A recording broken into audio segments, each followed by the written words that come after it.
Hello दोस्तों, राधे राधे। कैसे हैं आप लोग? उम्मीद करते हैं आप लोग अच्छे होंगे, मस्त होंगे। हम भी आप सबकी कृपा से बहुत ही अच्छे हैं। तो हो चुकी है हमारी एक नए ब्लॉग की शुरुआत और भगवान से मैं यही प्रार्थना करती हूँ कि आप लोग अपने जीवन में खुश रहें, स्वस्थ रहें, मस्त रहें। तो आई होप कि आप लोगों को आज की वीडियो पसंद आएगी। वीडियो को बिना स्किप किए हुए वीडियो को फुल एंजॉय कीजिए। गाँव का देसी स्वादिष्ट खाना। तो यहाँ पे सुबह हो चुकी है और हमारी सासू माँ लगी है अपने पूजा और पाठ में। सो के उठ गई प्यारी सी गुड़िया, शैतान बच्ची। हाँ, कान वाली। जीविका भी उठते ही लगी है अपने कामों में। जीविका का काम है झाड़ू और पोछा लगाना। कभी मैं भी लगा लेती हूँ, लेकिन सुबह और शाम बेटी का ही काम है। कुछ जिम्मेदारियाँ उन्हें भी सौंपनी चाहिए, जिससे उनकी हैबिट बनी रहे।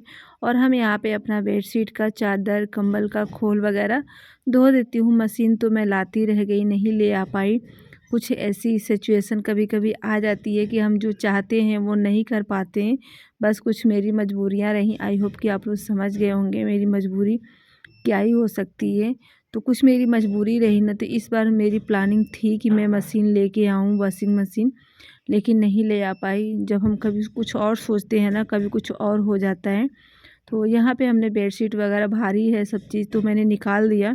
हस्बैंड ने बहुत मना किया कि मत करो मत करो, सूखेगा नहीं, फिर सर्दी लगेगी। मैंने नहीं माना। हमने कहा चलो 2 दिन में तो सूख ही जाएगा।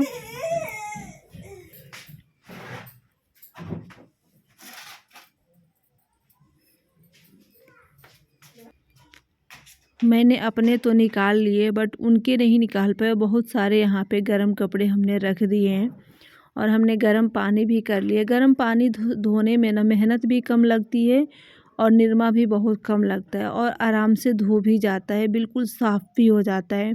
तो गर्म पानी से धोने से कपड़े ना बहुत सारे फ़ायदे हो जाते हैं, जल्दी से झटपट हो जाते हैं। तो यहाँ पे हमने गर्म पानी में सिर्फ कंबल के खोल और गरम बेडशीट वगैरह मैं धोऊंगी। बाकी जो डेली यूज के कपड़े हैं वो नहीं धोऊंगी। बस वही 2-3 चीज़ मैं गर्म पानी में धोऊंगी, ताकि आराम से जल्दी से धुल जाए। क्योंकि भारी है ना, भारी अगर हम ऐसे धोएंगे तो बहुत ज़्यादा टाइम लगेगा और मेहनत भी बहुत ज़्यादा लगेगी। बस भारी कपड़े धोने के लिए ही मैं मशीन के लिए परेशान थी। बट कोई बात नहीं, अब तो जनवरी भी लग चुका है, 1 महीने की और बाकी है। कैसे ये भी दिन निकल जाएगा। तो बहुत मुश्किल से मैं धो लेती हूँ। और किस तरीके से धोती हूँ बिना मशीन के ये सारे गर्म कपड़े भारी भारी। अभी हस्बैंड जी के तो मैंने ले आए ही नहीं वहाँ उनके धोने के। मैंने कहा अपना भी दे दीजिए, तो वो गुस्सा होने लगा, तुम भी परेशान होगी, मुझे ठंडी लगेगी। नहा धो चुके हमारे किचन में, नहा के और फटाफट मैंने चावल और सब्जी रख दी थी। तो आज मैं बना रही हूँ आलू गोभी और मटर की सब्जी। आलू गोभी मटर, गोभी मटर नहीं है, आलू गोभी टमाटर की सब्जी और मक्के की रोटी, और साथ में चावल बना रही हूँ क्योंकि हस्बैंड जी को मक्के की रोटी खानी थी, तो हमने कहा चलो बना देते हैं। तो मक्के की रोटी के लिए यहाँ पे पानी उबाल रहे हैं और यहाँ पे सब्जी मेरी बन गई है। तो टमाटर काट के डाल देते हैं। ठंडी लग रही है मुझे, झटपट नहा के मैं किचन में ही आ गई। उसके बाद से चलते हैं, थोड़ी सी हेयर कमिंग वगैरह कर लेते हैं। और अम्मा जी ने पूजा तो कर ली है। तो यहाँ पे बोले थे कि मेरे लिए मक्के की रोटी बना देना। हमने कहा ठीक है, मैं आपके लिए मक्के की रोटी बना लूँगी। तो फिर अम्मा जी बोली मेरे लिए भी। तो हमने 2 कटोरी आटा लिया और उसमें उबलता हुआ पानी ऐसे डाल दूँगी, तो बड़े आराम से हमारे आटा गूँथ जाते हैं मक्के के।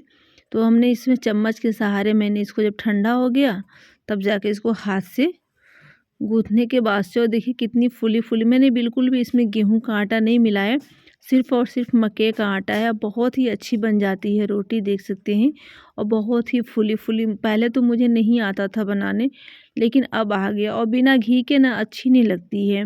बेटी को भी बहुत पसंद आया। और यहाँ पे कंबल हमने ऐसे डाल दिए थे, पानी निचुड़ गया तो फिर मैंने यहाँ पे डाल दिए। और सबसे आसान तरीका है कंबल सुखाने का, इस तरीके से पानी आप निचोड़ते जाओ तो गर्म कपड़े थोड़ा जल्दी, अगर पानी हम निचोड़ते जाएंगे तो वो जल्दी जल्दी सूख जाता है। और ये कवर बहुत ही प्यारा इसका फ्लावर्स लग रहा है, डिज़ाइन इसका बहुत अच्छा लग रहा है। आप लोगों को कैसा लग रहा है? तो ये तो खोल है, तो पानी हमने सारा निचोड़ दिया इसमें का, और इसमें का भी पानी निचोड़ देती हूँ। निचोड़ देंगे तो फिर दूसरा पानी भी इकट्ठा हो जाए, फिर थोड़ी देर में उसको भी निचोड़ देंगे। तो इस तरीके से पानी हमारा गिर जाता है। जितनी जल्दी जल्दी हम निचोड़ेंगे ना उतने जल्दी हमारे गर्म कपड़े सूख जाते हैं।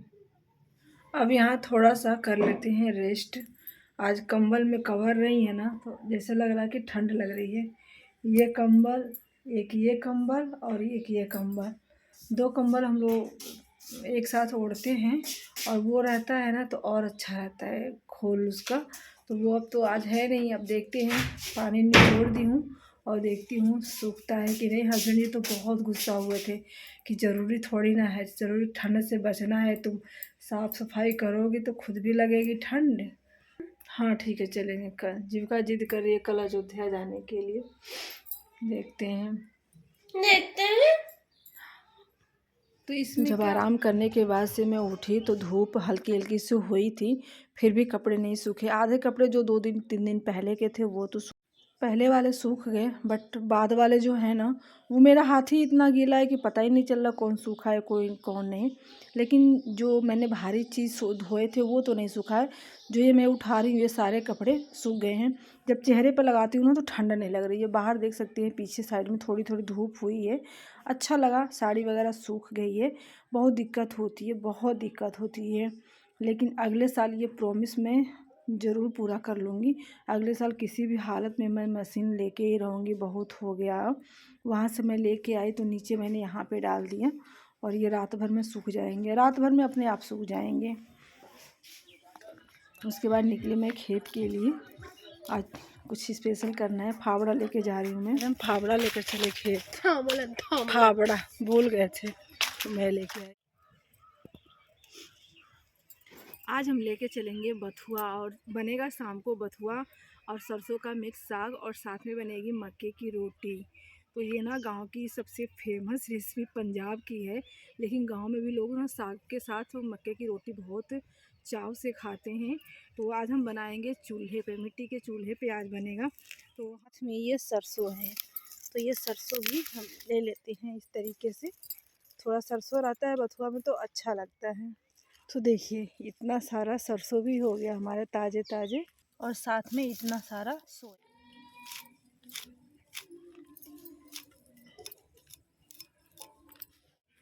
अम्मा जी कई दिनों से कह रही मिट्टी के चूल्हे पे बनाओ, मिट्टी के चूल्हे पे बनाओ, तो हमने सोचा चलो आज बना ही लेते हैं। तो ये मिट्टी का चूल्हा घर में रखा था तो हमने लेके आई और यहाँ पे जला लेते हैं आग शाम के टाइम। और जो गांव का देसी स्वाद होता है ना, जो मिट्टी के चूल्हे का होता है उसकी तो बात ही अलग होती है। मैंने कढ़ाई यहाँ पे धुल के रख दी है और इसमें हम डाल देते हैं सरसों और बथुए का साग। बथुआ अगर 1 महीने खा लो ना तो जो चेहरे पे ग्लो आएगी ना वो बहुत अच्छा लगेगा दिखने में। और अपने आप को भी ना कहते हैं कि ना जो सर्दियों में अच्छा नहीं हो पाया वो कुपोषण ही रह जाएगा। तो सच्ची बात है, सर्दियों में जितनी अच्छी सब्जियां आती हैं ताज़ी हरे पत्तेदार हरी सब्जियां, वो गर्मियों में बरसात में कहाँ आती हैं। तो यहाँ पे हमने चूल्हे पे आज अच्छा लग रहा है, हाथ पैर भी सीख रहे हैं और हमारा खाना भी स्वादिष्ट ही बनेगा। तो मैं मक्के की रोटी और सरसों बथुआ का साग बना रही हूँ यहाँ पे। मक्के की आटा देखिए आटे में से भाप निकल रहा है क्योंकि मैंने उबलते पानी से इसको गूँथ रही हूँ।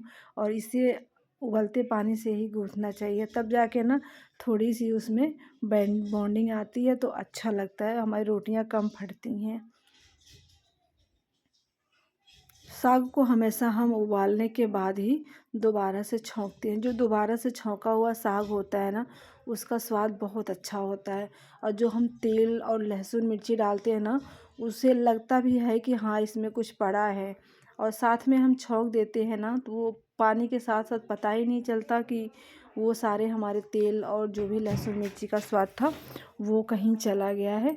तो इस तरीके से मैं बना रही हूँ, बहुत ही अच्छा लग रहा है। यहाँ पे शाम के टाइम यहाँ पे बैठे बैठे मैं पूरे गांव का नज़ारा भी ले रही हूँ। और गांव में सबके यहाँ इस समय बाहर ही चूल्हे पे खाना बनता है तो मेरा भी मन किया कि मैं भी बनाऊँ। और अम्मा जी तो पहले से कह ही रही थी कि ठंडी लगती है तो सर्दी भर बना लिया करो। और जीविका का तो यहाँ पूछो मत, इतनी खुश है। मम्मी यहाँ पे सोऊंगी भी और मम्मी यहाँ पे गर्मा गर्म खाना भी बनाएंगी। तो फिर यहाँ पे हम बनाते जा रहे हैं और सबको देते जा रहे हैं। यहाँ पे अम्मा बैठी हैं और ये फूली फूली जो आग की सिकी हुई रोटियाँ होती हैं ना, उसका तो लाजवाब स्वाद होता है। और साथ में जब उस पर मक्खन और घी लग जाता है तो फिर तो डबल हो जाता है। तो यहाँ पे हमने लगा लिए इतने सारे घी, उसमें अच्छे से लगा लेंगे और फिर सबको हम सर्व कर देंगे यहाँ पे। और साथ में हमने यहाँ पे लिया साग। शाम को मूली खाते नहीं है, मूली तो और भी अच्छा लगता है इसके साथ। तो ये हमारा हो गया गांव का स्वादिष्ट खाना। तो यहाँ पे सभी लोग बैठे हैं, वो लोग भी बगल में आग ताप रहे हैं और डर भी लग रहा है पीछे से साड़ी न जल जाए, तो देते जा रहे हैं। और फिर खाना खाने के बाद से हस्बैंड जी के लिए मखाने वाले दूध में गर्म करके दे देती हूँ। ना मैंने इसमें गुड़ डाला है और ना मैंने इसमें चीनी, बस ऐसे ही।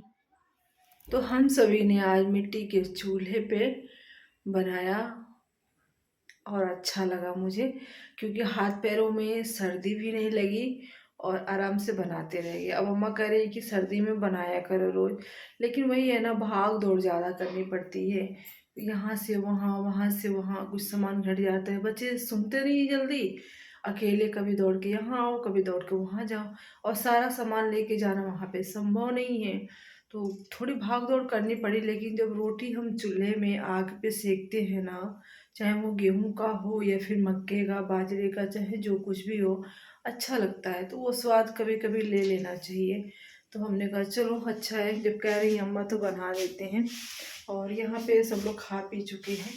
तो यहाँ पे हस्बैंड जी के लिए दूध में गर्म कर रही हूँ। मैंने मखाने और थोड़े से डाल दिए हैं और चीनी मैंने नहीं डाला है, क्योंकि चीनी नहीं पीना है, वो खाना है उन्हें। और मैंने गुड़ भी नहीं डाला है, बस ऐसे ही गर्म करके दे रही हूँ।